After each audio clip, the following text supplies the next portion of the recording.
Ladies and gentlemen, she is taking talk shows to another level.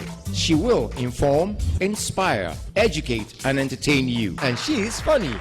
It's Aisha on the A Show. Hello, beautiful people. I'm excited to be here again. Yes, it's that time of the day where I invade your space. Yes, 1 hour shared with you is beautiful, is meaningful, and I can't be anywhere but here. I love the fact that you make time to watch the A Show, and I am glad that your feedbacks always come. The ones to encourage us, the ones to support us, and the ones to make us better. Do right by you. My name is Zainab Aisha Passa. It is time for the A Show. Yes, and today we're doing something medical, health related. We're going to be talking about plastic surgeons, plastic surgeries. I don't know your take about it, but I'm excited because oftentimes when we think of plastic surgery, some get scared, some get worried, some wonder if they can ever afford it, be it corrective or whatever. Situations come, and sometimes we just need it. I'm excited. I can't wait to start talking to our doctor. We'll go for a short break. When we come back, we'll start our interview. Akwaba is the feeling of joy when you know you are home, where you sleep in luxury and comfort, and wake up to the breeze of the Atlantic Ocean.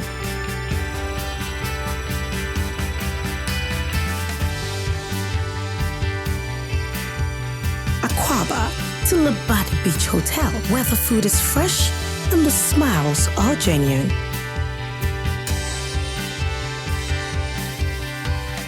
Now you know you are home. Ghana's finest 5-star hotel, Labadi Beach Hotel. The legacy lives on.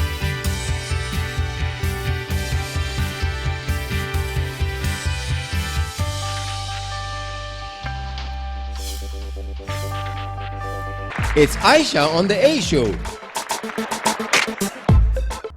Hello, beautiful people. Yes, it's time for the A Show. I am your girl, Aisha.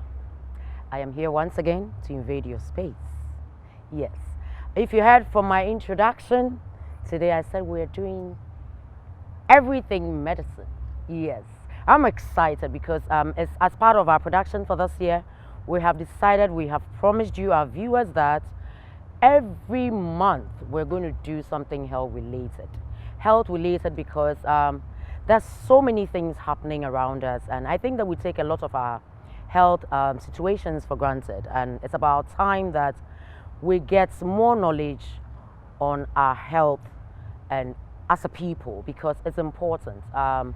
Oftentimes we go to the hospital when it's just a bit too late, and it is knowledge we just need to know. It shouldn't affect you first before you get knowledge on certain things. So I'm excited that we have one big man like that, yes, here with us today. I'm excited when we extend our invitations to, individuals, especially when they're so busy, and they accept to honor us, and come and be a blessing to all of us. I am talking to, as a doctor, me feeling into no, as a Mikasa Yatinting. He's called Dr. Opokuwari Ampomah.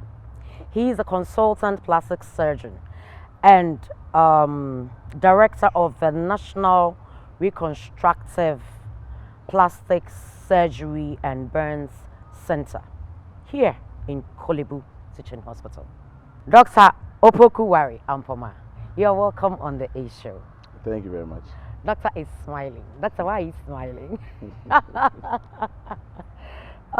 It's a pleasure to have you here, honestly. Yeah, and before we start talking about you, what you are all about in Kolebu, a typical day for you in Kolebu, probably a typical week. I would like to also get personal with you because we're profiling you at the same time, talking about what you do, consultant plastic surgeon. Doctor, I could school baby on. It's beautiful. I admire people who have the head to learn. Hey. So who is Dr. Pokuwai? Ampomah. Dr. Pokuwai is a simple man. He just happens to love what he does in terms of the, being a plastic surgeon. And so he's a very friendly person. Nice. But he also likes to see the right thing done.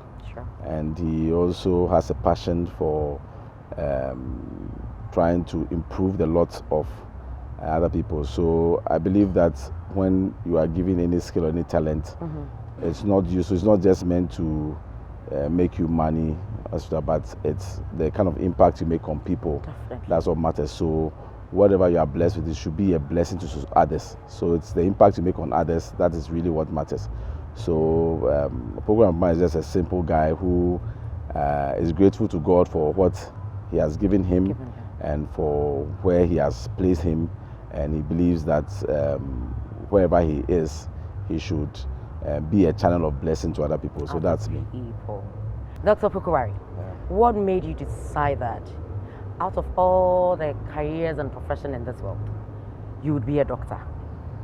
Well, I think that decision wasn't too difficult to make, but I don't remember maybe a specific point in time where I decided to be a doctor, but I think I grew up in kind of slightly medical environment because my mom was a nurse. Mom was a nurse midwife who was working in Kolebu. And so as a young boy, sometimes I used to go with her to the hospital, or sometimes I used to wait for her to close and then I walk back home with her and things like that. So, and I got to meet other doctors. So I think I got to know the hospital environment. So I got kind of familiar with that. And then in secondary school, incidentally, anytime I was going to school, my mom used to, those days, that was early 80s, so medications were quite difficult to come by. So my mom used to give me a package of medications, different medications for different conditions, for pain, for malaria, for this or that. So among my peers, I became a bit of like a little doctor, because when somebody's not well and they need something, I share my meds. So in fact, I remember when I was in Form 3 or so, my housemaster, Mr. Ambrosa Samuel of Presec, he made me the team doctor for our athletic team. But he had this good ambassador, because I used to have some seniors who, in the night after they've gone to do their training, they come have to spend hours massaging them. It was quite tiring. You're the doctor. Exactly, being a team doctor. And so it started from there, and then I think it followed on through sixth form and then university, and then here we are. Oh, wow. So even though you have a thought, your mom, was an inspiration. Yes. By virtue of the fact that she was a nurse. Yes. But I think the other important thing is also that I believe that, we should, when choosing subjects or when choosing what career, I think you should do what you are passionate about. And so you were a science student? Yes, I was a science student. In fact, even the decision to do so, I didn't just take it for granted. Because in primary school, secondary school, most of the time, like there's an exam, and then those who are doing very well, they put in the science class and that kind of thing. I tried to enjoy every subject, so I was doing well in both the arts and the sciences. And then I felt that usually, so sometimes it became a bit confusing to decide what to choose. Because I remember even I wanted to do economics to the science, in addition to the science, but the headmaster wouldn't allow me. Exactly. Because he felt if I have mathematics, I can still do economics in the sixth form if I wanted to change. But the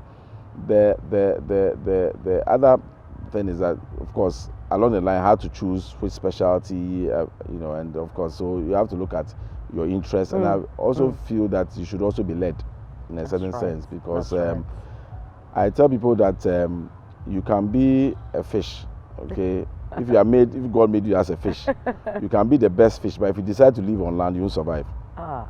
So your place is in water. So there's your place in water. The same way, if you're the lion is supposed to be the king of the jungle, but if you're a lion and decide to live in water, the smallest fish will outwit you. So you also need to find where you fit more naturally, and so I think that all those are things that I think goes into making a career choice, And as I said, at the end of the day, it should be something you enjoy doing. Exactly. So that because I tell people now that yes, I'm both an administrator, and then I also have clinical commitments.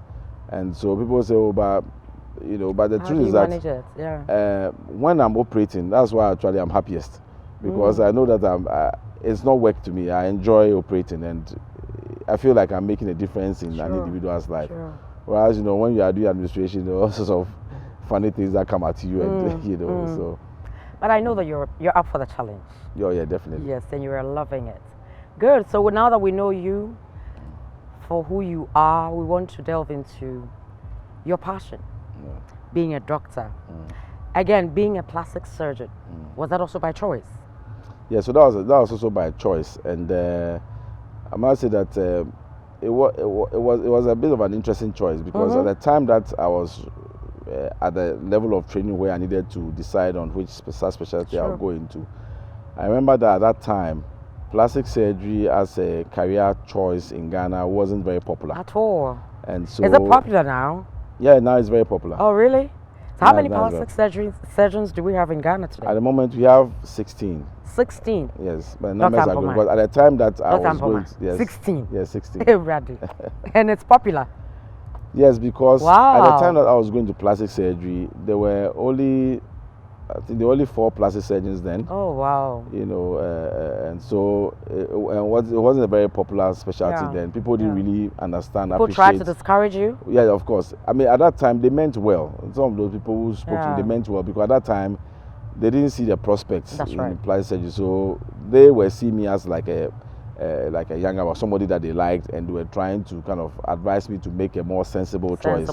So I know they meant well, but I looked at, because there was orthopedics, general surgery, pediatric surgery, urology, and some of the other specialties. But I felt that this was the area that I you felt were drawn more to that area. To that area. So that's why I respectfully declined the advice. I'm sure most of them are proud of you today. Oh yes, definitely. Yeah. I mean, there's a lot of my teachers or mentors are proud of me.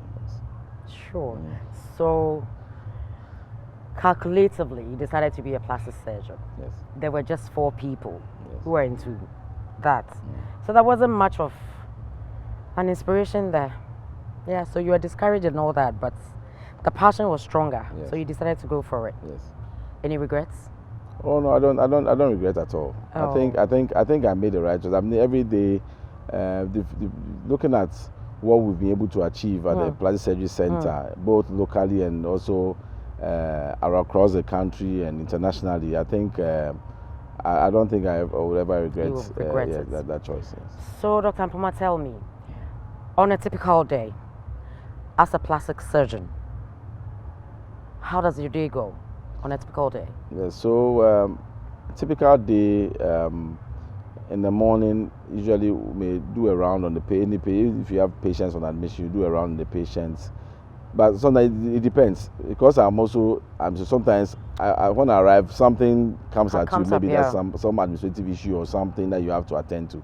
But then generally, it's like, and also every day you got a slight different schedule. There's some days that have clinics. There's some days that we have like morning meetings where we do some teaching and training of the postgraduate students and the undergrads. And then there's some days that we also operate. So depending on what day it is. But usually it will start with like having a quick look at our patients, reviewing them, and maybe giving instructions as to what should be done. The broadness of plastic surgery, because like we both agree, when you say plastic surgery, the first thing we think about is cosmetic. Yes. So cosmetic surgery is a subset of plastic surgery. That's right. But plastic surgery, the word plastic comes from the Greek word plastikos. Okay. Which means to mold, to shape, to form something. Okay. To mold, to shape and or to form something. Nice. Okay. So there's a specialty that is devoted to restoring the form or function of any body part. Okay. So from head to toe. So either if, let's say, a part of the body was not formed well at birth, you come in to reconstruct it. Or if through a disease process or an injury, the part of the body has become deformed, you also come to correct it. Okay. So it spans across birth defects like people born with cleft lip and cleft palate, people born with abnormal hands and feet, or even chest, various other parts of the body can come at birth. The children can be born with deformities of these various parts, and so plastic surgeon. Do children who have knock knees fall under your orthopedics? Department? They usually are dealt by orthopedic surgeons. Okay. Yes. But then we deal with the limb because sometimes the fingers are fused together. The fingers are not separate. Oh. They are fused together, so you need to separate them so that the hand can function. Wow. Sometimes they may be some may be actually missing. Then there are the various kinds of. And when they are missing, why you give them new ones? Yeah, so sometimes we have to find a way of recreating, digits. We have different kinds of surgeries that we do. So basically, we are trying to restore the form and the function of different body parts. Yeah. Wow. And of course, when things like, of course, burns, people know that when people get burns, we deal with them. Oh, yes. When people get injuries, Ghana has a very high incidence of road traffic accidents, industrial accidents, etc. So when these injuries happen, people get injuries to their face, injuries to their limbs, whatever, their tendons, their nerves. They all fall under your department. They all come. And you head this department. Yes. So we deal with. We have quite a big caseload, and unfortunately, the services are only available in Accra and Kumasi, a little bit in Cape Coast. So if you look at the generality of Ghana, so there's a lot. There's a high caseload, that we have to deal with. And of course, and there are other conditions we deal with, like people who maybe girls who are formed and they have some problem where their breasts do not form. People with lymphedema, or something called elephantiasis. I don't know if you've heard about it, but lymphedema. The common name is called elephantiasis. People have wounds on the leg, wounds on the leg from sickle cell or from injuries or from infections, diabetes that are not healing. I know a lot of doctors. We deal oh my goodness. With those ones. We do people with abnormal scars like keloids, etc. People with skin cancers. People with other types of cancers called sarcoma, which form in the the muscles and the deeper tissues.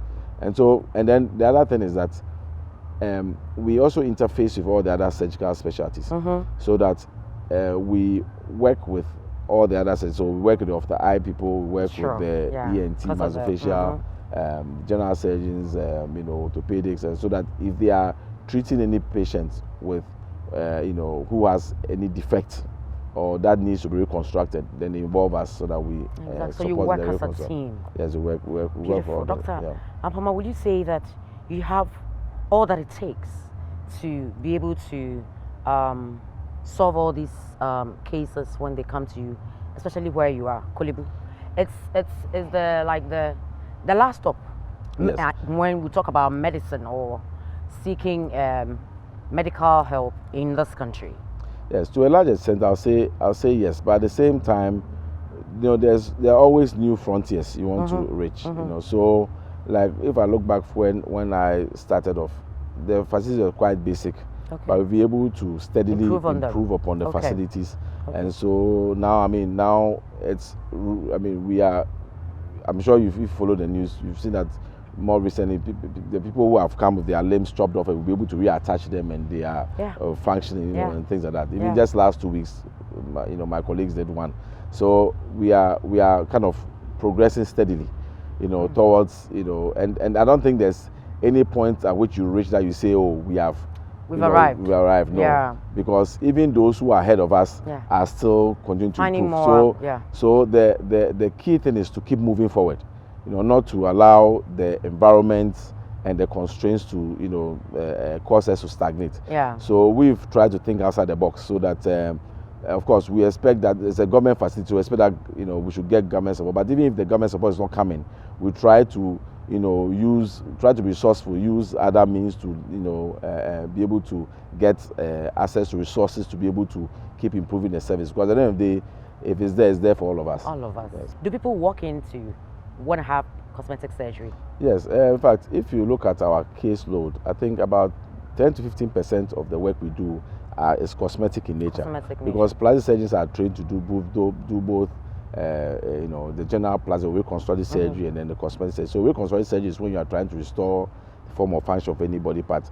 And then the cosmetic surgery is when you are operating on an individual or a body part which is not diseased. That's right. You know, but maybe you want to improve how it looks, or you want to reduce the effects of aging on that body part. So that's cosmetic surgery. Definitely. And so, yes, we do offer cosmetic surgery as well, you know, in addition to all the other things that we do.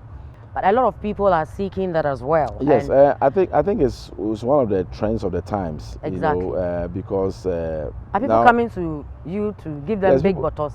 Yeah, I mean, yes, people come for all sorts of things. I mean, people come for liposuction, fat transfer, you know, tummy tucks, breast augmentation, breast reduction, or you know, breast lift, you know, and all that. And then men are coming for, you know, they have you know, gynecomastia or big breasts, for them to be reduced, or maybe a pot belly and that kind of thing. But they should go to the gym. Yeah, yes. In fact, for some of the women, especially after a woman has had children, for instance, especially if you're carrying twin pregnancy or carrying big babies, their pregnancy can stretch your abdomen to such an extent that the muscles in the abdominal wall, they get separated.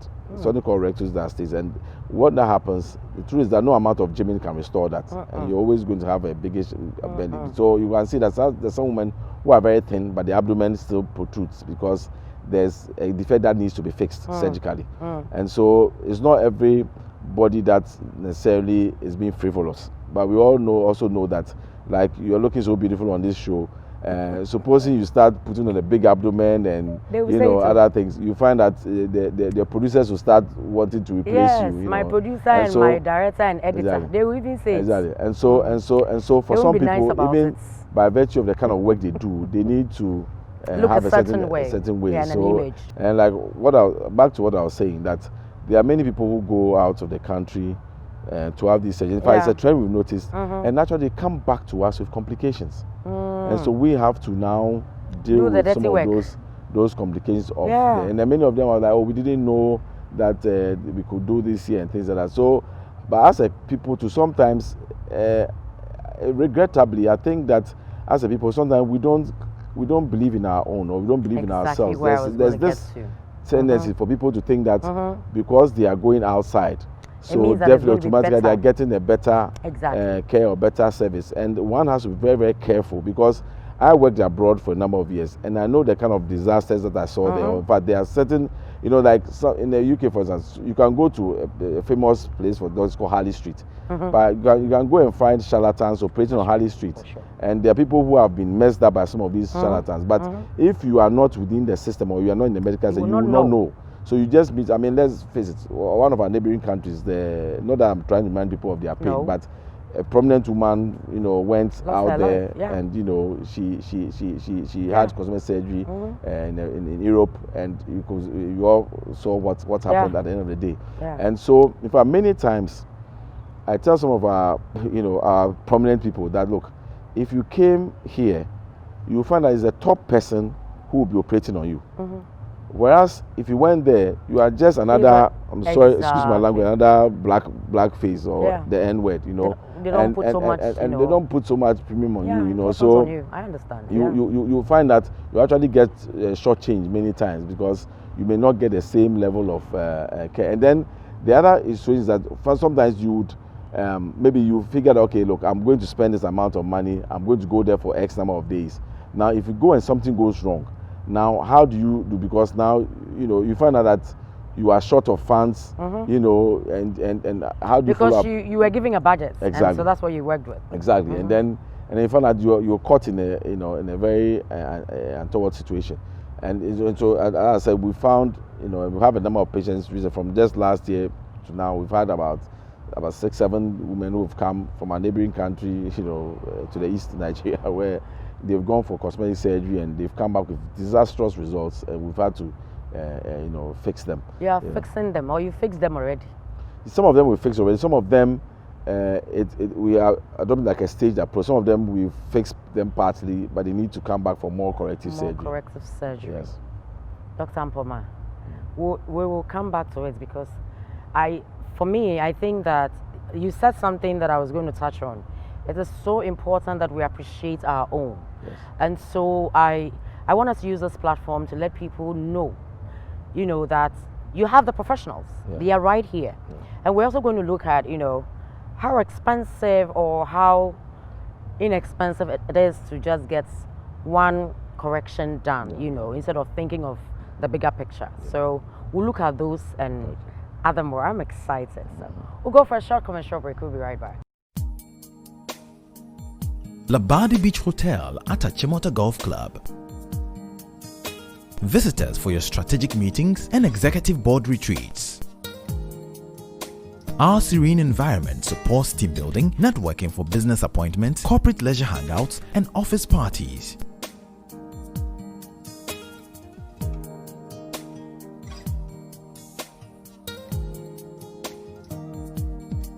Bring the family and learn to play golf as the kids develop love for golf. And while at it, enjoy great cuisines from our renowned chef, Gary.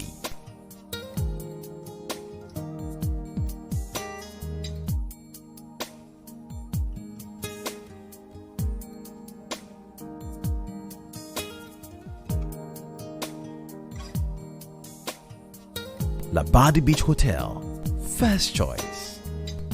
It's Aisha on the A Show.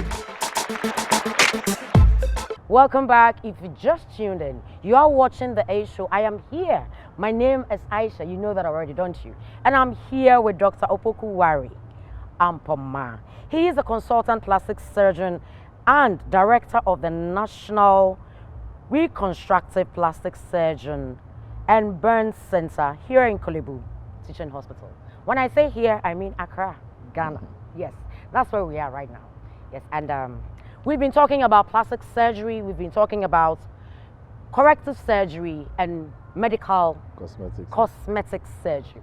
Yes, and before the break, doctor, we talked about the fact that people oftentimes when they think of surgery, they think abroad, you know, whilst we have very qualified doctors like yourselves. You know, I think that what we lose is the fact that when we say that we have plastic surgeons here, we think like, okay, do they have any experience? Or we're thinking, have they had any experience from abroad? I think that's the mindset, you know, and I think that we need to debunk that mindset because we have very, very good doctors here. And it's funny when people actually go to private hospitals and when they get worse, they refer them to Kolebu, you know, and now they are okay to be there, you know, but it won't be their first point of call if they seek for medical attention. It's funny. I don't know why we do that, but I think that is a perception that we need to change, you know, because we have all the best doctors in Kolebu, without a doubt. So why would people think of going outside for plastic surgery when you are there? Yes. Okay. So let me. So I don't also. I don't think I would sit here and blame people entirely for some of the choices they make. Okay. Because I think as health workers, we also need to reflect and ask ourselves, why do people decide to make those choices? Yeah. So there are a number of factors. It's not just one. There's no one answer. First, some people are genuinely ignorant. Okay. That they are not aware that these facilities are available. So, and unfortunately, because you know, we work in an interesting environment where, according to medical and dental council regulations, doctors are not supposed to advertise themselves. So sometimes there are people doing good work, but because to those who are following the ethics of the profession cannot talk or cannot advertise themselves. So now that you know things are changing, we need to look at because out there it's possible to do that exactly so that we don't have the situation where if somebody goes and Googles, the ones that come up are actually the ones who are practiced unethically. Exactly. You know, so we need to look at that and change so that people have access to information. In fact, one of the things that we're also looking at was for the Medical and Dental Council to come out with a specialist register, so that if people are looking for specialists in different fields, they can just go, you know, on the website and then click, and then they'll be able to see who are the specialists in that area and where they are located. Then they can kind of have more choice. And then they have a choice to decide. Exactly. Then the second thing also is that the health, you know, in fact, most of that is the public hospitals. We also have to look at the aesthetics of things. You know, being a plastic surgeon now, we also concerned about aesthetic, how things look, beauty, because many times we build our hospitals like we are building them for poor people. So of course, the businessman or anybody who is middle class feels that that is for the poorest of the poor, so they want to go to somewhere where they have they feel a certain kind of ambience. That's right. See, but the truth is that it's the scale of the personnel there that actually is what's important. If you put poorly skilled people, even in a sophisticated with sophisticated equipment, you get the people same bad results. But if you put a very highly skilled person, even in a poor environment, there's still a lot he can do. Exactly. But of course, his efficiency will be enhanced more if you give him better equipment and things. So right. I think it's for health administrators, to look at our customer care, element, like how easy is it for people to book an appointment? Absolutely. How easy is it for them to access the system and things like that? So we need to look at that. And then when they come, what is the reception like?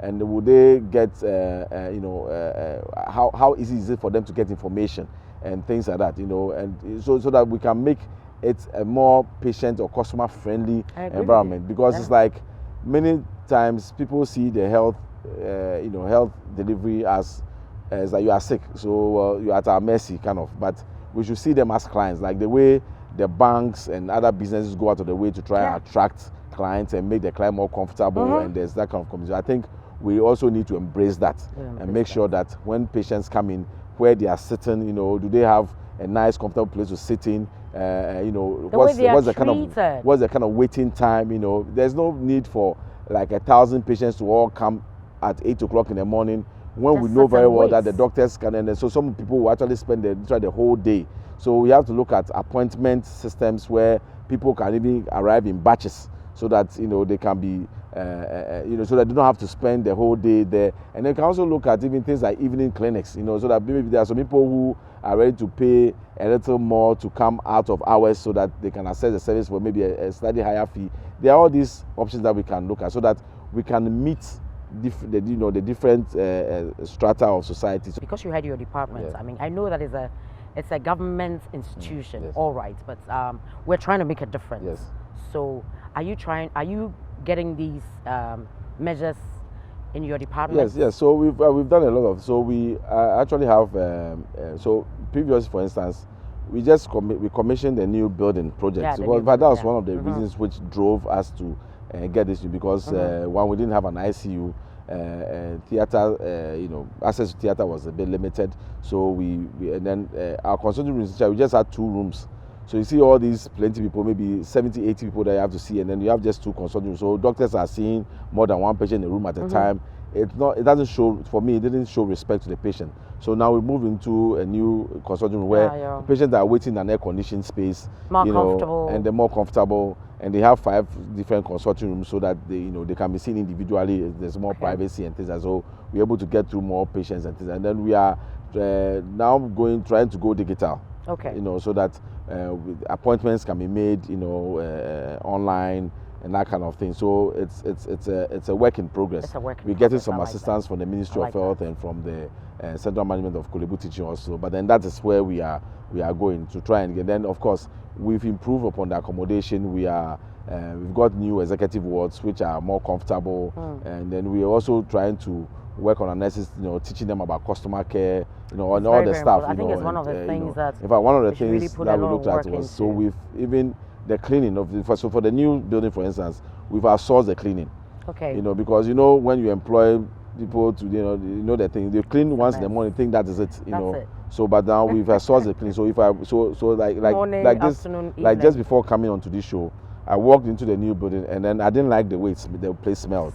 Because we had a function there yesterday and you could still smell food. So I just called the guy and said, look, you better go and sort that. So they came and re-cleaned. So these are some of the things that we are doing to try and change the way things are. Of course, we also have some cultural things that are working against us. People, the sun and that kind of thing. But we just need to keep pushing.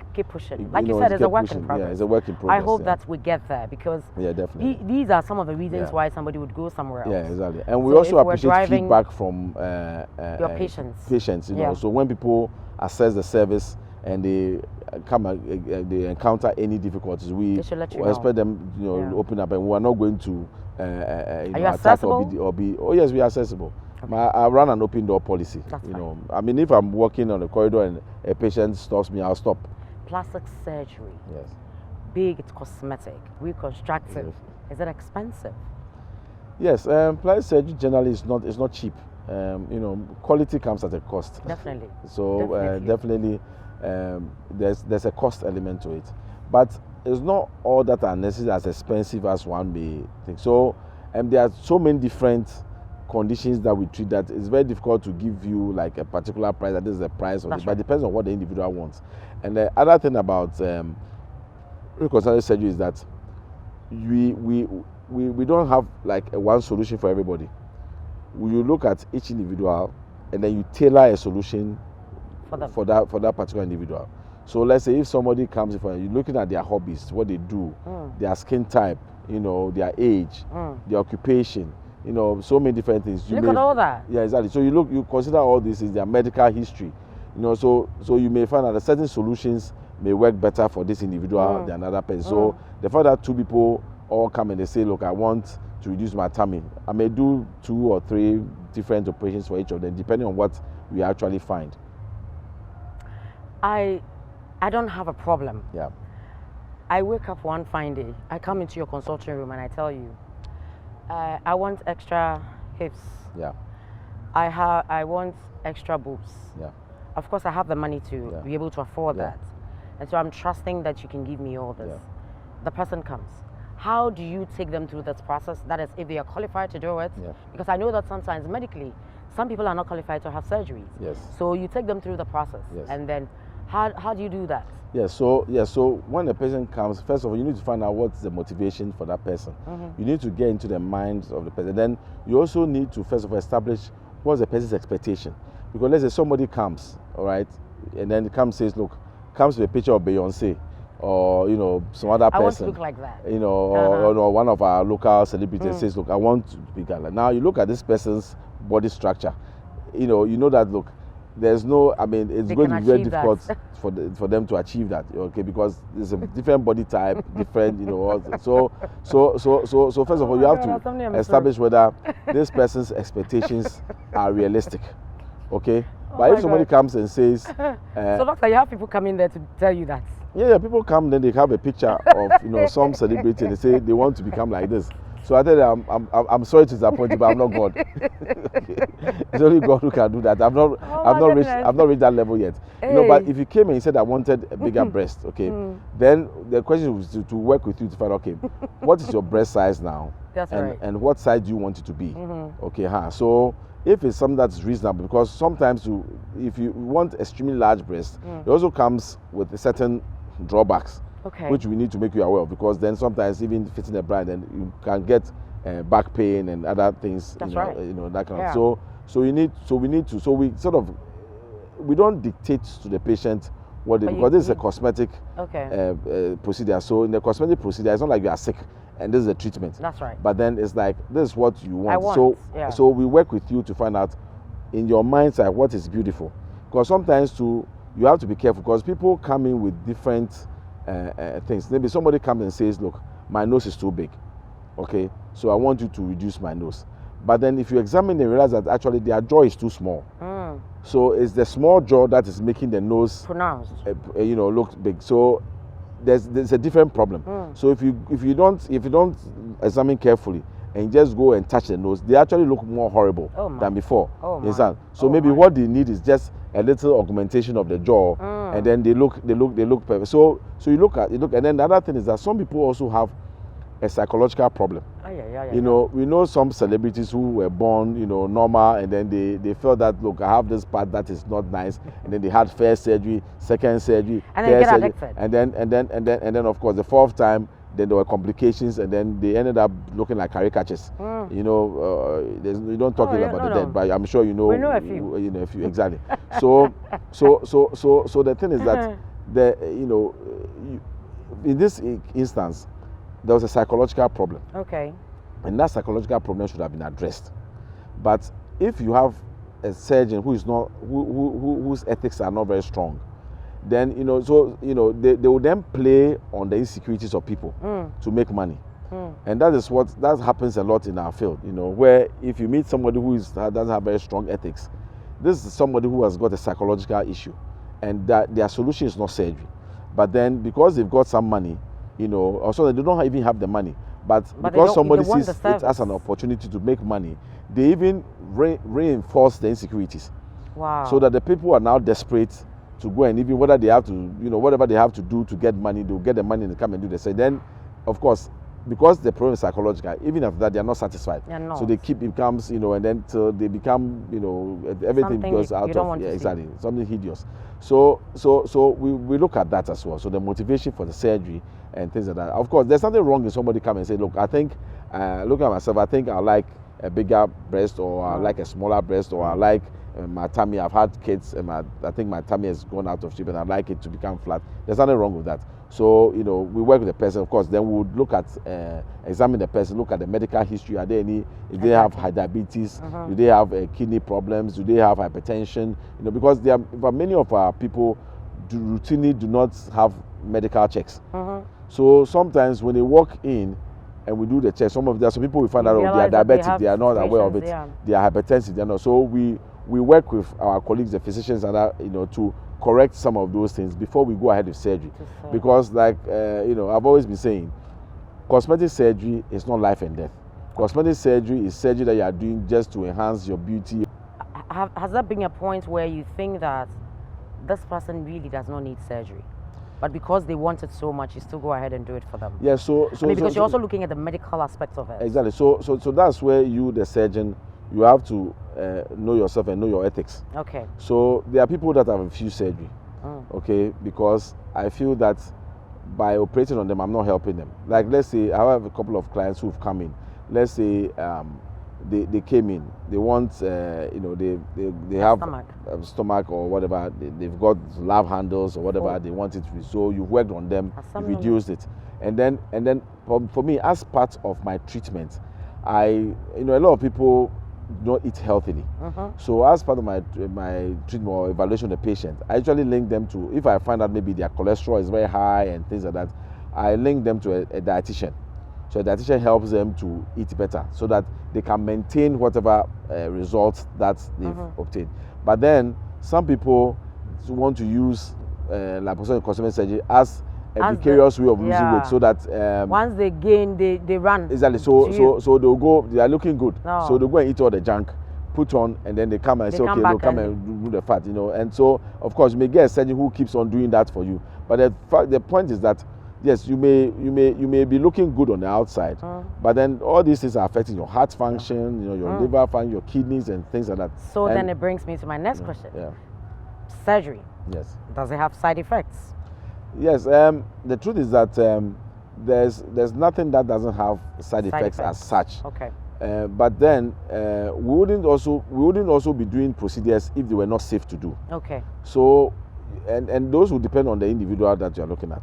So let's say somebody comes, they're diabetic, polychondral, hypertensive, that kind of thing. If you go in and do surgery, you are asking for trouble. Okay. So you need to make sure these things are well controlled. Okay. And then also, you can also be measured in how much you do. Some people come and the same day they want to reduce their breast, reduce their tummy, reduce their thigh, reduce everything, you know, in one day. Okay. So now there's only so much that the body can take at a time. I always use this analogy that if you, if let's say I gave you 100 kilos of rice to carry up a flight of stairs, for instance, if you decide to take all the 100 kilos at once, you may not walk the next day. You know, whereas if you decide to take 10 kilos at a time, you walk up and down 10 times, you still be fine. You have more energy. So surgery is safe depending on how you go about it. Okay. You can have several procedures and still be fine. And you can try and do everything at once and then cause and have a major disaster on your hands. So those are some of the things. So you work with the clients, look at what they require, what they need done, and then sometimes it's sensible to stage it. I mean, it's not an event; it's a process. You know, so you don't always try to do everything in one day. So you work with the client and advise them on that. And then the other thing is also that yes, different procedures have got different potential complications. So you need to potential complications. So you need to make the patient aware of that. But then that's also where the careful screening, appropriate patient selection, and then the surgeon, the team, meticulous technique, in terms of execution of the surgery, and then good aftercare. So those are the things that go into making the patient safe.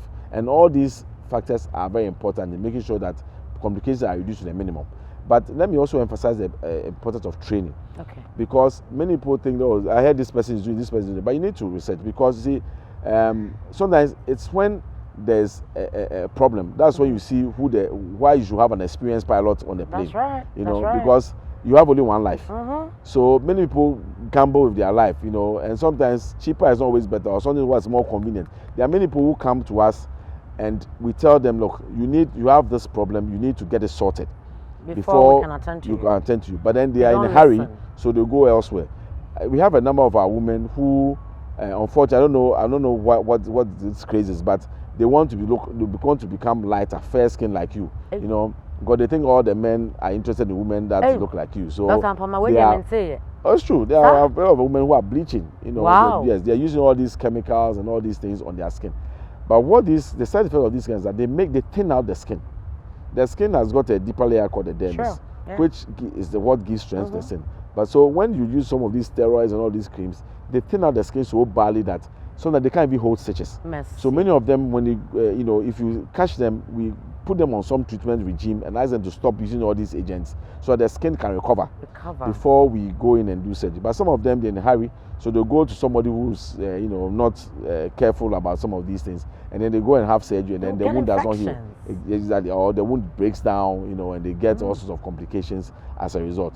So these are some of the things that happen. And so, of course, when there's a major disaster and hits the news, then everybody lumps the good surgeons to the bad one. But we've been doing these cases for so many years, and nobody hears about us. I mean, there are prominent people from different walks of life who have come and done it quietly, and they've gone. The other thing too is that most of our clientele are the kind of people who are very discreet. Exactly. They don't want to front because, of course, there's still some traditional attitude about cosmetic surgery. People frown upon cosmetic surgery. They think that it's only for people who are not serious or people who are fickle and stuff like that. So people don't want it to be known that they've done this kind of. So of course, some of our clients who have had excellent results, many of our clients actually are walking around, but of course we also cannot disclose. Oh, but of course, it's not part of your ethics, is it? Yeah, of course. So we cannot disclose that is what is done. Oh, but, my God! But I've seen a few people who are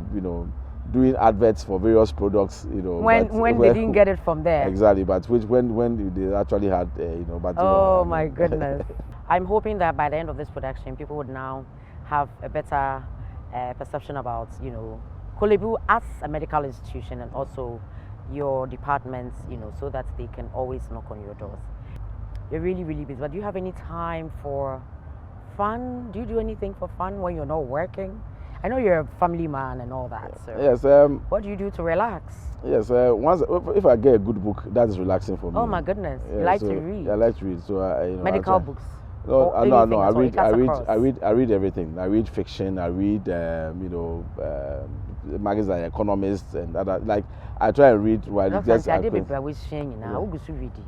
I think there's a saying that for lack of knowledge, my people perish. So lots of knowledge is good to acquire. You don't want to perish. Yeah, exactly. So it's not good. And I know, but I feel that the fact that I'm a doctor doesn't mean that if you are talking something media or you're talking the arts or talking entertainment, I should be able to relate and be able to engage in a way. Because see, the other thing is that our patients come from all walks of life. Yes. So if somebody comes, because sometimes you're able to help a patient better if you understand where they're coming from.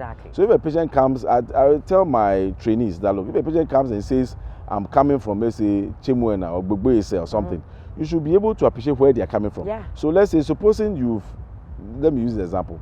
Supposing you done an operation on this patient, you put them in a POP, their leg is straight, but you are discharging them so their leg is straight, they can't bend, and you are discharging them to a place where they have to use public toilet. How is it going to cope?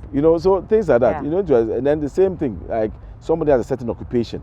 These are the demands of the occupation. They need to do certain things. So you should be able to relate to it. And then that's how you can help the patient to become more compliant. Because sometimes you may say, oh, this patient is stubborn. I'm giving them the treatment, they are not compliant. But let's say, supposing you have a very busy executive, for instance, who is always on the go, meetings, then and that kind of thing. Now, if you give him medication, you're going to prescribe medication for this person, and he has to take it 4 times a day.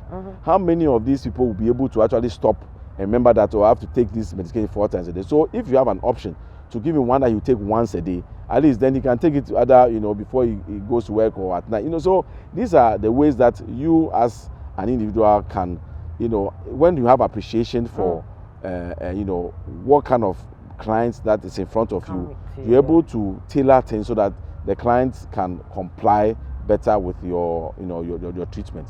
In the same way, sometimes we need to also be able to make people relax when they come to us.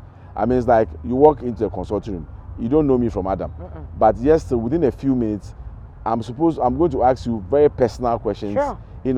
Secrets that maybe you've not even told your parents or your best friends, things like that. So I should also be able to engage you in such a way that I can make you relax. So if you say, oh, I'm a lawyer or I'm this, and then I'm able to say something and that helps you to relax a bit more, and say that, oh, I met somebody who understands where I'm coming from, then it helps to break the ice and makes for a better doctor-patient relationship. So I think that's why I like, informing myself. And then, of course, when I play I play soccer or ride bicycle with my kids, and But I can tell you don't do that much. I don't. I can tell you don't do that much. Oh, I do. I try. I can so tell that you don't do that much. When was the last time you rode a bicycle? Oh, like if you remember last year in August, we did the Ghana Grand, the British ambassador. Oh. So I rode from Akosombo to Accra with him, 100 kilometers. That's all. I've been riding since. Like I've got a bike, so I've been riding around, trying to keep myself fit. I love the fact that you're very accessible and you've made us understand that your doors are open. Yes. On a good day, plastic surgery, 0 to 10%. Should we go for it if we have to, or not?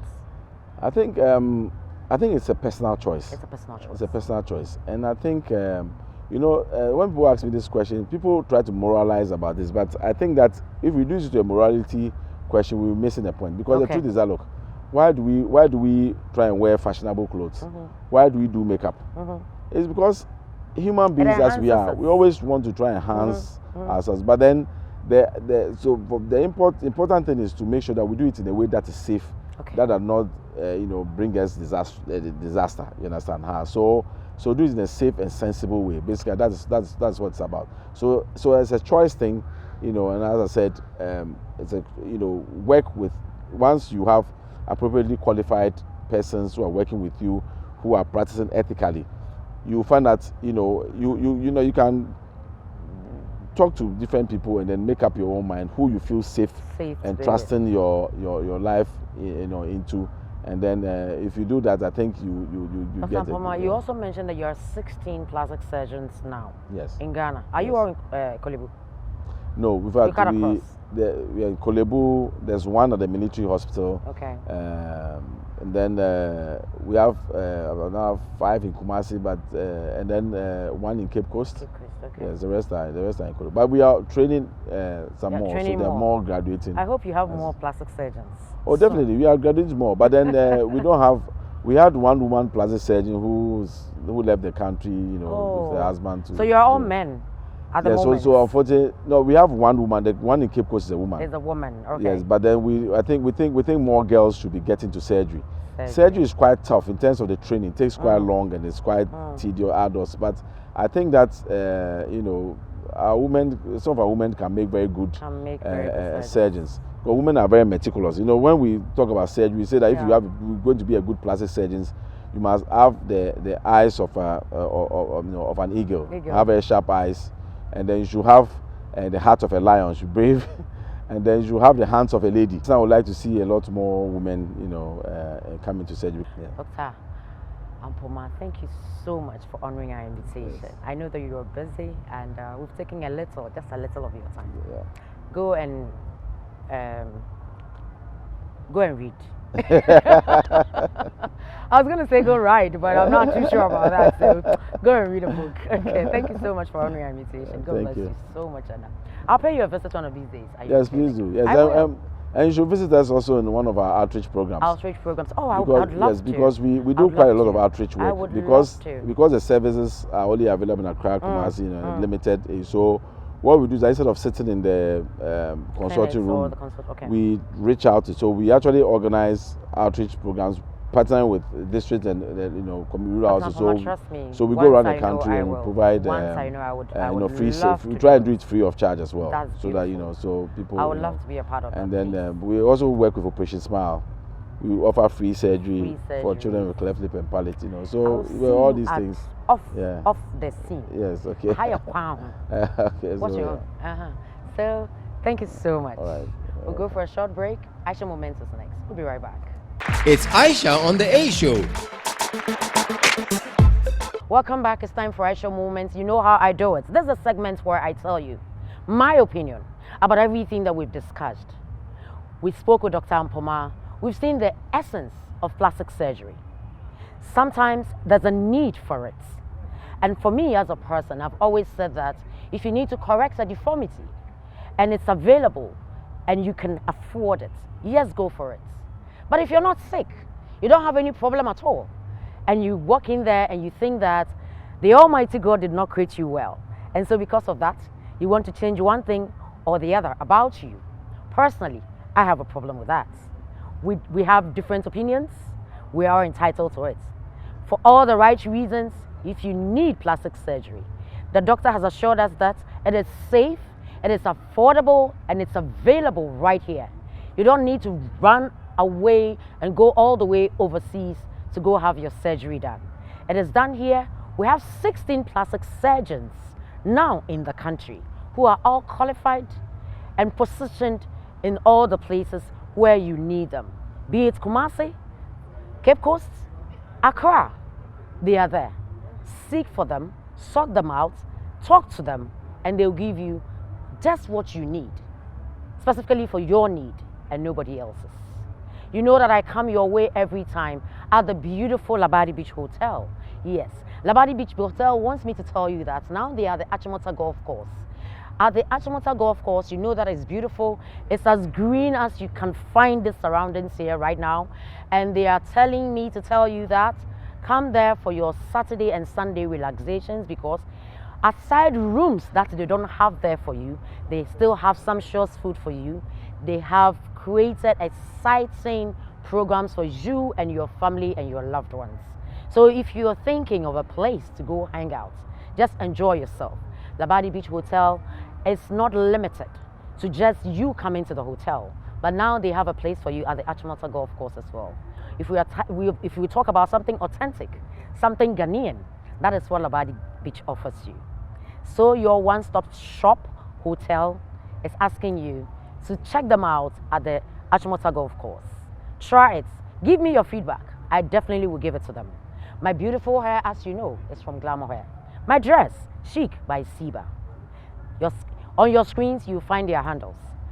Go there. Your 10% discount is assured because you mentioned my name. Aisha is the name.